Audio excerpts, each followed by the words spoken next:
Tala falava, i le amatanga fo ili nei vai aso, o se whaapoponga fo ili nei, o tātou tala fou. Ua whaamawina la paua le tau le soa u le masina le nei o me, na sauno i la fionga le minista o tupe, lau timu ia wele se afoanga ai. O le penisini ua paua le fitu tesi ma le lua sene i le lita, ma le tolu ta alama le iwa sene, i le tolu ta alama le lua sene i le lita. O le tiso le apa u le lima tesi ma le fitu sene i le lita, ma le tolu ta ala se fulu fitu, i le tolu ta ala se fulu tasi sene i le lita. Ma le karasini, o le apa u le iwa tesi ma le fa sene i le lita, ma le lua ta ala tesi ma le valu tasi, i le lua ta ala tesi ma le fitu tasi sene i le lita.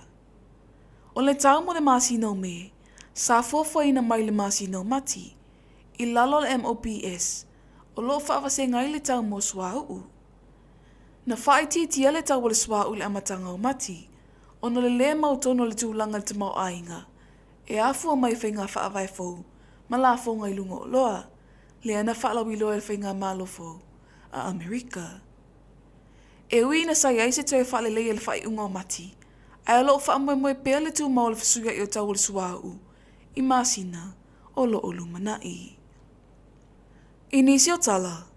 o le whai unga le vai asana te aneina whaamana tuwai le asa whapitua, e whaataa wai tangata whaingaluenga fuimu, whaavao malo i lalulangi, po le Firefighters Day, e le whaalapa tutongo tinei mu matau i mo whaalawe tutupu whaafuwasei. O le whaamana tuina o le aso tau o mal au whaingaluenga lau fuimu, e mana tuai fo inisi o soifua o mau, ono le whaatinonga le ngaluenga whaaola, i taimea mo o miaile au nanga i le atunu ulau tele. E le ngata i lea, o le whai loa le amana i o le tau le au nanga o lo ofia ngai ma le au whaingaluenga le tinei mu, i Samoa nei.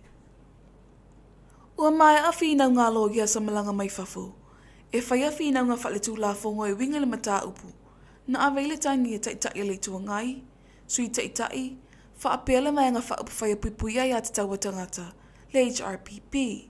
e wha a sanga i la fionga le funga whitalai,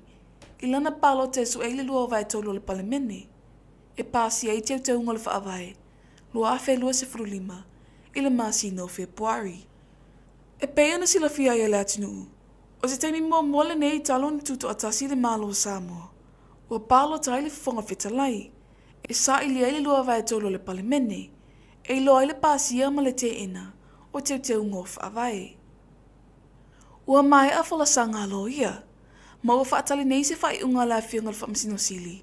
mai lo ilo tonu se aso, e whafonga i nai. Ua iai nei fuafuanga le pūlenga o whilawa inga lau ele ele au TA, e tau fia ile toi whaanga aina o pasi lau papa, mo whewa inga, ono le tele o whalalawe tūla i mai, e a awhia ai pasi lau papa, le ana sau no ai la fionga le ofisila le pūlenga o whilawa inga lau ele ele, le sunga sa ngaunga leilani inga luvau.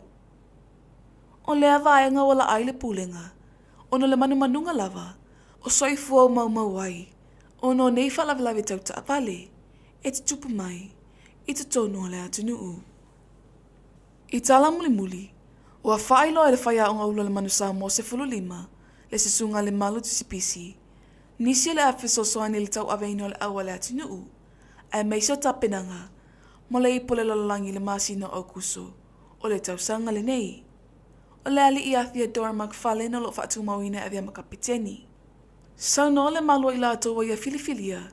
la atau tinga lurue whaatasi tapenanga le manu Samoa. Wailonga foilo la atoto mai le taalunga la kapi. O le whaamai moenga mo lunga lava i mawhaina ngā lurue whaatasi le pūlenga, mata a alo i vai ngai mo omia le whaleleia. Mai a lava se taimi, e mafuta ai, e mawailenga ngole ngā lurue whaatasi, e tamata a alo. O tātou tala fau nāmale nei Aso Gafua, manu ia tele le amatanga le nei vai aso, tō wha soifua.